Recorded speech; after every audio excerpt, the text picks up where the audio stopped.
Shalom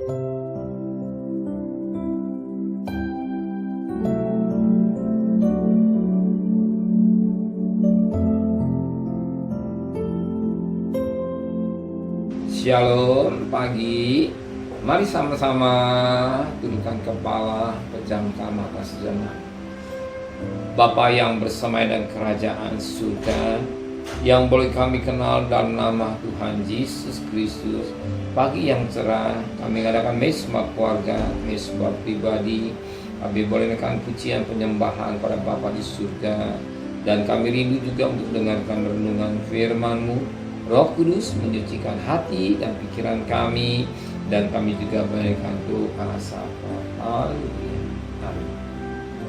Shalom pagi, mari sama-sama kita akan membaca firman Tuhan. Kisah para Rasul pasal 13. Kisah para Rasul pasal 13 ayat 13 sampai ayat 48. Saya bagi dengan dua bagian, ayat 13 sampai ayat 30, besok ayat 31 sampai ayat 48. Kisah Rasul-Rasul pasal 13 ayat 13 sampai ayat 30, 31 sampai 48 besok.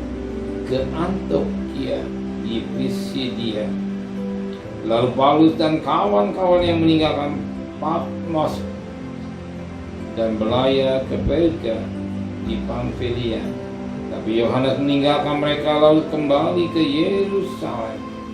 Dari Perga mereka melanjutkan perjalanan mereka lalu tiba di Antiokhia di Pisidia pada hari Sabat. Mereka pergi ke rumah ibadat lalu duduk di situ. Setelah selesai pembacaan dari hukum Taurat dan kitab para nabi, Pejabat-jabat rumah ibadah menyuruh aku bertanya kepada mereka, saudara-saudara, jika saudara ada pesan untuk membangun dan menghibur umat ini, silakanlah.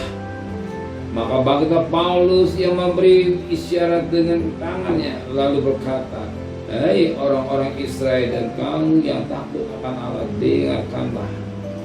Allah umat Israel ini telah memilih nenek moyang kita dan membuat umat itu menjadi besar ketika mereka tinggal di Mesir sebagai orang asing. Dengan tangan yang luhur ia telah memimpin mereka keluar dari negeri itu. 40 tahun lamanya ia sabar tertinggal laku mereka di padang gurun.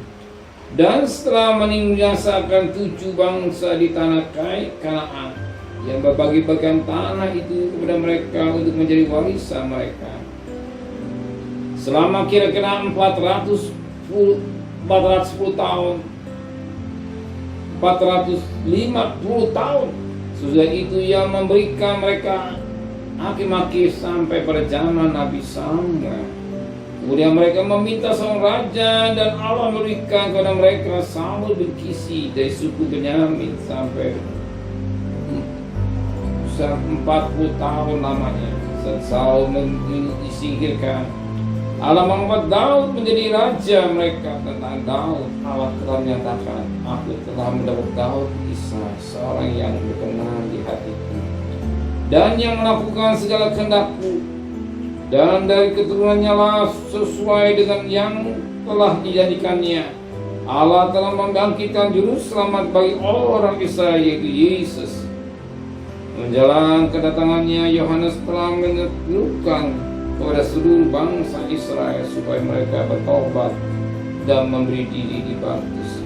Dan ketika Yohanes hampir selesai menunaikan tugasnya, ia berkata, aku bukanlah dia yang kamu sangka, tapi ia akan datang pun daripadaku, membuat tali kasutnya pun aku tidak layak. Hai saudara-saudaraku, baik yang termasuk keturunan Abraham maupun yang takut akan Allah, kabar keselamatan itu sudah disampaikan kepada kita, sebab penduduk Yerusalem dan pemimpinnya tidak mengaku Yesus dengan menjatuhkan hukuman mati atas dia. Mereka menggenapi perkataan nabi-nabi yang dibacakan setiap hari Sabat.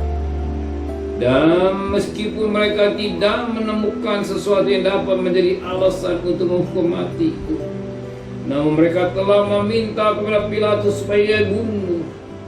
Dan setelah mereka menggenapi segala sesuatu yang ada tulis tentang dia, mereka menurunkan dia dari kayu salib lalu membaringkannya di dalam kubur. Ayat 30. Tapi Allah memberikan dia dari antara orang mati. Firman Tuhan yang luar biasa kali ini. Tapi hari ini biar firman jadi berkat buat kita dan menceritakan mata wanita dan membuat hidup kita. Di mana ayatnya kita perhatikan pada ayat 22. Setelah Saulus disingkirkan, Allah mengangkat Daud menjadi raja mereka. Tentang Daud, Allah berkata, aku telah menebus Daud bin Isai, seorang yang berkenan di hatiku dan melakukan segala kehendak. Aku telah menebus Daud bin Isai, seorang yang pertama yang berkenan di hati Tuhan, yang kedua melakukan kehendak. Ya, pagi ini firman Allah mengingatkan kita. Yang pertama, berkenan di hati Tuhan. Yang kedua, melakukan kehendak Tuhan. Saudara, pagi hari ini, kalau saudara mengadakan mesbah, itu juga kehendak Tuhan. Kalau kita hidup dalam kekudusan, itu juga melakukan kehendak Dia. Bahwa kita pada kuduslah kami, sebab aku kudus. Kehendak Tuhan hidup dalam pimpinan Roh Kudus. Pasti itu Roh Kudus membimbing, ayo bangun pagi Tuhan.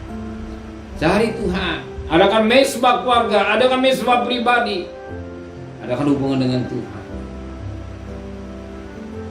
Dan hidup dalam kekudusan. Sebab tanpa kekudusan, tidak seorang akan bertemu dengan Tuhan. Saudara mau bertemu dengan Tuhan, pasti semua mau hidup dalam kekudusan. Jangan main-main dosa.